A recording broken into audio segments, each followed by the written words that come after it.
Yo, what's going on? It's your boy CJ back again with the LaFlare Vision Podcast. If y'all are messing with it, y'all like it, thumbs up the video, hit the notification bell, and it's gonna do what it needs to do with the algorithm.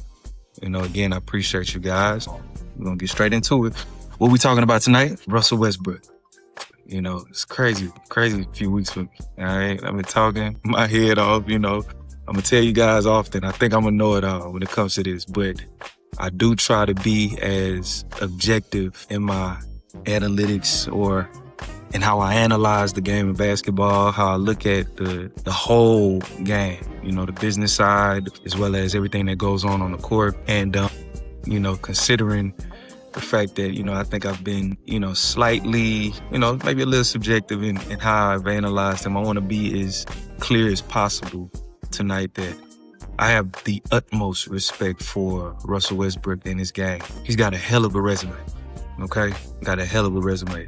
And I just want to make sure that this particular episode is solely about lifting him up, speaking positively about him. One chapter of his career does not dictate or determine what his whole career look like. And quite frankly, we're talking about one of the greatest point guards of all time, if I'm going to be honest. A friend of mine said that he was top 3 point guards of all time under Magic Johnson and Steph Curry, and I ain't gonna argue with that. I think that is a valid barbershop argument. You tell that to anybody anywhere, and if you look at his resume, it might substantiate that claim, and when we talk about his resume, I got a couple facts pulled up to make sure I talk about my boy right.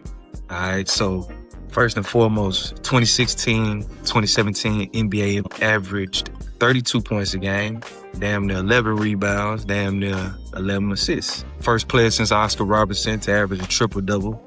Did that a couple times. Had 42 triple-doubles that season. NBA's all-time triple-double king had 209. And let's be honest, he averaged a triple-double in 4 seasons, which is crazy, all right? 4 seasons, 2016, 2017, 2018, and 2021. 9-time NBA All-Star, 2-time NBA All-Star MVP, 9-time All-NBA, 2 times first-team All-NBA, 2 times third-team All-NBA, 5 times second-team All-NBA, 2 times NBA scoring champion, 3 times NBA assist champion, 2012 golden Olympic gold medalist, NBA 75th anniversary team, establishing him as one of the 75 greatest players of all time. 2012 NBA Finals appearance with OKC. 2009 NBA All-NBA rookie first team. I gotta be honest, man. Russell's had an amazing career. He's had an amazing career.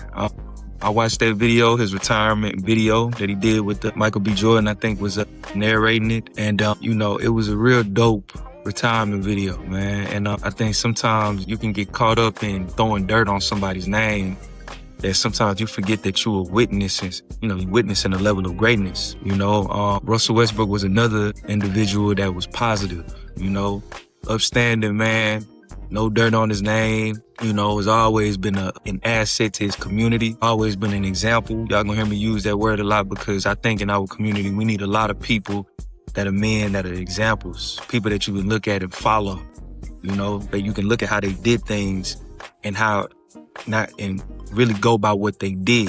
A lot of people talk it, but it takes a different type of man to walk it every day.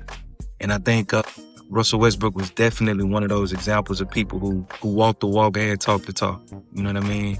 And it's unfortunate that he's not going to continue to play. I do think that he had at least 4 to 5 more years in the tank, but the bigger thing about this that I honestly can have a lot of respect for is, you heard me on my past videos talking about what he should do and why he was in this situation and how he ended up here and whatnot. And at the end of the day, I'm pretty sure he hears all that noise. Hey, man, you should develop a jump shot. Hey, man, you should make better decisions. Stop turning the ball over, blah, blah, blah, blah, blah. You should not be going so fast, whatever, right? And I really got to tip my hat to Russ because he chose to go out on his terms. You know what I'm saying? He came in as a player and he stayed that player for all 18 NBA seasons. Didn't change in one season. There was never one season where you can honestly say that he was not 100 miles per hour straight to the cup, and we figure it out from there. You know what I mean? And I think there's something that can be really dissected in that, in that approach to life, that approach to the game. And I think, you know, you got to respect that. You got to respect that. You know, 100 miles per hour to my own success or my own failure. Either way, you know, you did it your way. You know what I mean? And, you know, regardless of whether or not he gets a ring, regardless of whether or not his career wasn't as pretty as we might have liked it to be towards the end, regardless of not being, you know, I think getting the proper farewell tour that he definitely deserved, he did it his way. He did it his way. And I got the utmost respect for Russ, and I hope you enjoy this next phase of your career, this next phase of your life. I'm looking forward to a lot of amazing things because you are a dope individual. Everything about you is dope. You know what I mean? And I'm looking forward to what this next chapter brings for you and your family, man. So more than anything, man, I'm going to salute Russ tonight. And yeah, man, we're going to cut it short there, man. Till next time. Y'all take it easy.